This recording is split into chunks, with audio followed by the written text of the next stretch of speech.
Hello, welcome to Tuesday's Not Today. I'm Al Booth. I hope you had a good bank holiday weekend despite the weather.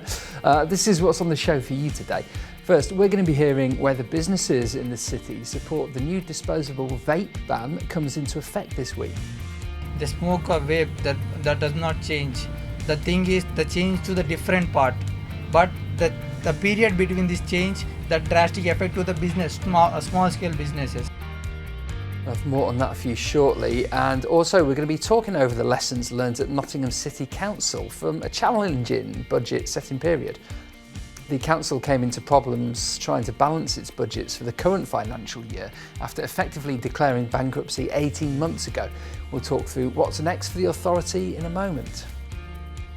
And you'll meet the local historian who is turning back time to celebrate one of Nottingham's most iconic landmarks, which is now consigned to history. Janine Tanner has been chronicling the history of the city's Victoria Station. It opened 125 years ago this week. It's now the site of the Victoria Centre. She'll be here to tell us the whole story and tell us all about an exhibition about it very soon. In sport, we're going to hear reflections from Panthers head coach Danny Stewart on an overall successful playoff winning season. And to see the fans too, I think just the build up, what these guys and the staff went through at the start of the year, and couldn't write it any better.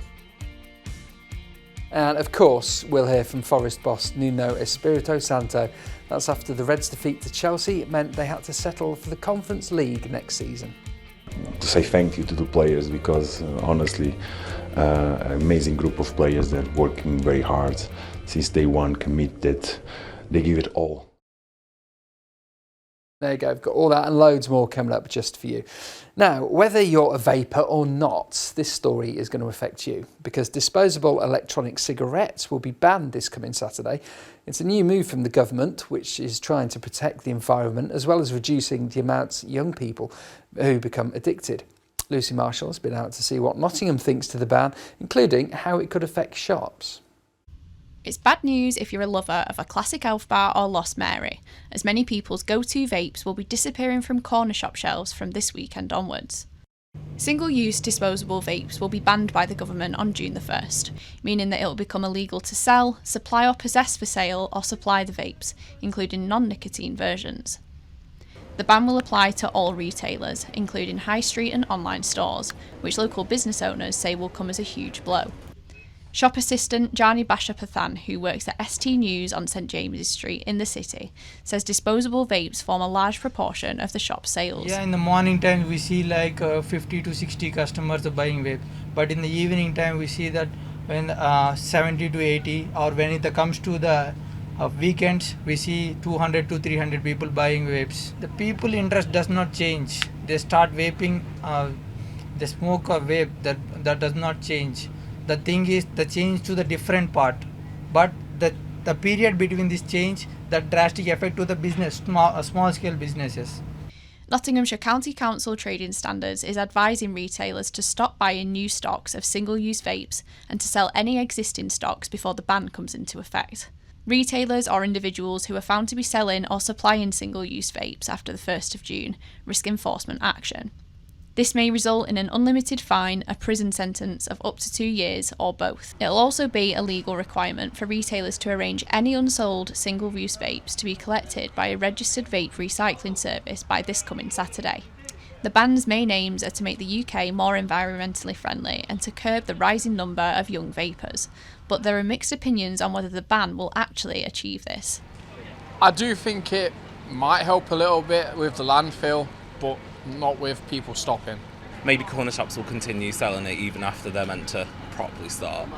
I think disposable ones need to be handled in a special way if they are going to be selling them. And I think retailers do have a duty of care to selling them. I think we should push people in the right direction. I think banning smoking is that's a good thing to ban smoking. So. Only time will tell whether the ban achieves its aims or not, but for now, both retailers and consumers will have to rethink their habits and adjust to a new era of vaping. Lucy Marshall for Notts TV. Thanks, Lucy. Right, we're going to move on to politics now as we talk about the ongoing financial issues at Nottingham City Council and what planning is in place to better deliver a balanced budget next year. The Labour-run authority effectively declared bankruptcy 18 months ago now, and it's been reliant on exceptional financial support, on cuts and asset sales ever since. The council recently said it expects to spend £20 million more in this financial year than it has coming in. And the committee will meet tomorrow to see what lessons are being learnt in the budget setting process. Well, our local democracy reporter, Joe Locker, is here to give a little insight. Joe, so Council Leader Nagat Khan, she's been in the post for a year now. What has she said her time has been like over those last 12 months? Yeah, as you say, the financial issues of Nottingham City Council, as well as many other councils across the country, are sort of well versed, well publicised now. And Councillor Khan joined at a pivotal time really for the council. It had commissioners in post, government commissioners overseeing what improvements it's doing, and she took over from Councillor David Mellon before her to sort of direct the council on a more upwards trajectory, I suppose, towards better financial sustainability, really. She says herself, last week she joined at a critical point in the council's, history, and she knew it wasn't going to be easy, far from it, because things were grave back in November 2023. She said it's primarily been getting the house in order, so lots of back office savings. They've got a new financial plan covering a number of years to sort of run alongside the Commissioner's support. And things are, heading in the right direction, you could say, from looking at, the budget gap, as we'll get onto in a moment. Okay, so what sort of changes has she overseen in her time there? Yeah, so there's been a lot of changes. As I say, a lot of it has been made in the back office. So behind the scenes, beforehand, we've had lots of budget cuts relating to libraries and community centres, things that are really tangible for people to see and feel. But this time around, it's been sort of hidden from it's been lots of managerial changes and changes in senior leadership, that sort of thing. So things, as I say, are going in the right direction. The council's reduced the expected budget gap this year, so from April until March next year, from 69 million to 20 million. So it's going in the right direction. The 4-year gap, so that's the cumulative total over the next 4 years, is down from 172 to just over 50 million.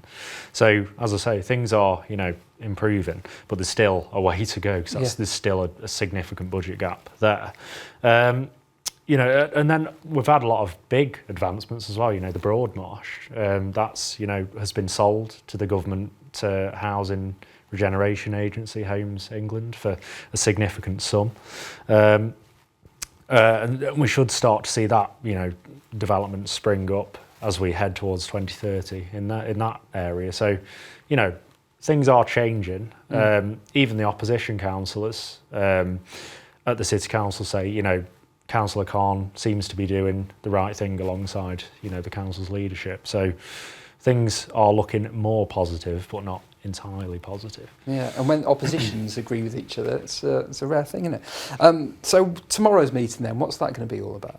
Yeah, so I'll be attending tomorrow morning, and it's about how the council sets its budget every year. So councils have to set a budget every single year and balance it, basically, so they're not spending more than they've got coming in. Or and basically, they've said there's been challenges in that in the past. There's been lots of criticism over consultation. So the last consultation we had was described as abstract and confusing for people to read. People are wondering what on earth these back office savings mean for them. And as well, it was always set too late in the year as well. So scrutiny committees, which allow basically the council's Labour councillors to scrutinise their own budget and say what they feel.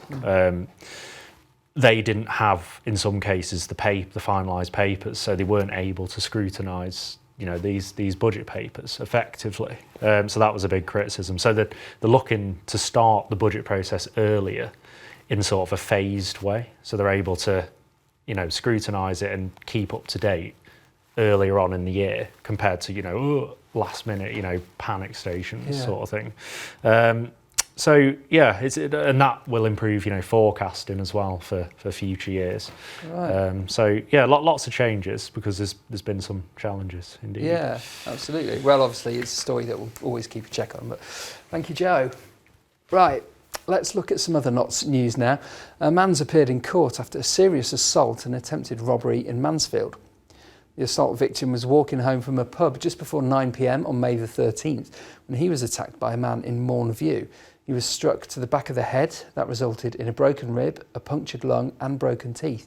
A separate attempted robbery then happened in the early hours of May the 19th. 44-year-old Gary Chadwick of Broxtowe Drive in Mansfield was remanded into custody when he appeared in Nottingham Magistrates Court last week. And a Christian teacher who was sacked for accessing a transgender child's safeguarding report has lost an unfair dismissal and religious discrimination claim. The teacher, who can't be named, refused after being asked by the Nottinghamshire County Council run school to refer the child with a male name and pronouns at the parent's request. She was suspended from her role in September 2021 and was then sacked a year later after accessing the child's private files. The teacher says she will appeal after losing the tribunal hearing in March. Right, on the way then, we're going to be delving into the history of Nottingham's Old Victoria Station on the 125th anniversary of its opening. And we'll have a look at your sport roundup after that big end of season game on Sunday for Forest.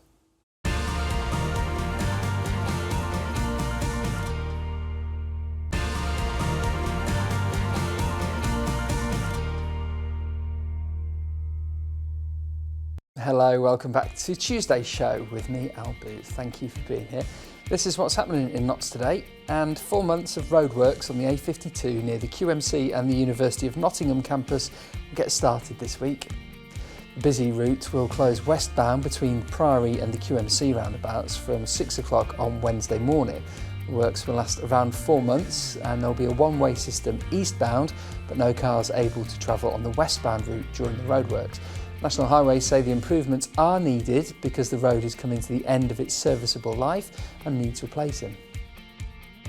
And a new branch of the popular Birds Bakery is among the new businesses opening on Mansfield's 1700 home Lyndhurst development.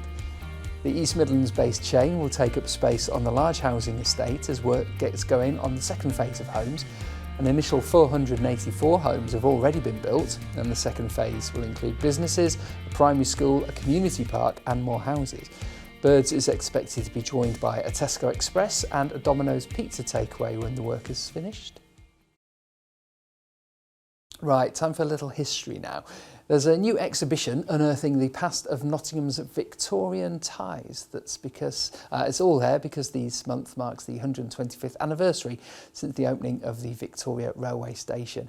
It was opened on Queen Victoria's 80th birthday. Now the station has long since been closed and only its clock tower remains outside the Victoria Shopping Centre, but many people walk through the centre not knowing the history beneath their feet. So this week, a new exhibition will be unveiled to tell the tale of the historic site. And here to talk all things history is Janine Tanner.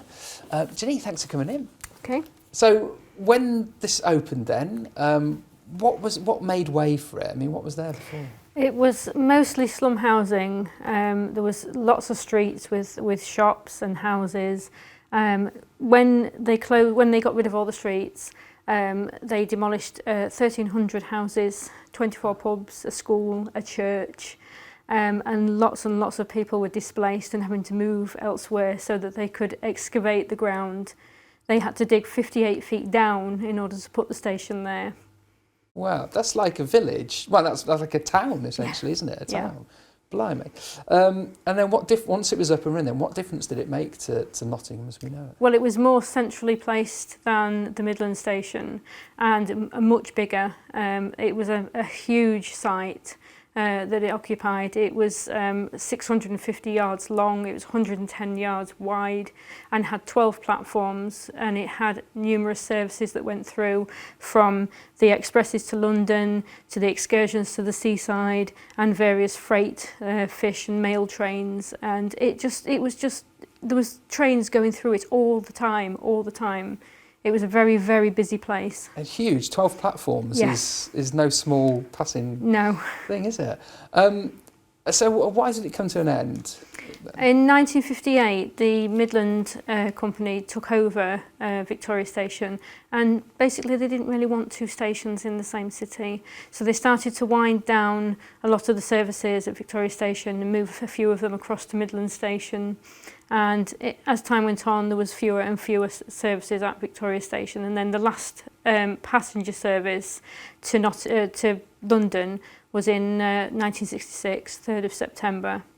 And after that, it just left a DMU service between Nottingham and Rugby for the last year before it closed. Just between Nottingham, that's a bizarre Nottingham to Rugby. Yeah. Oh, yeah. Okay.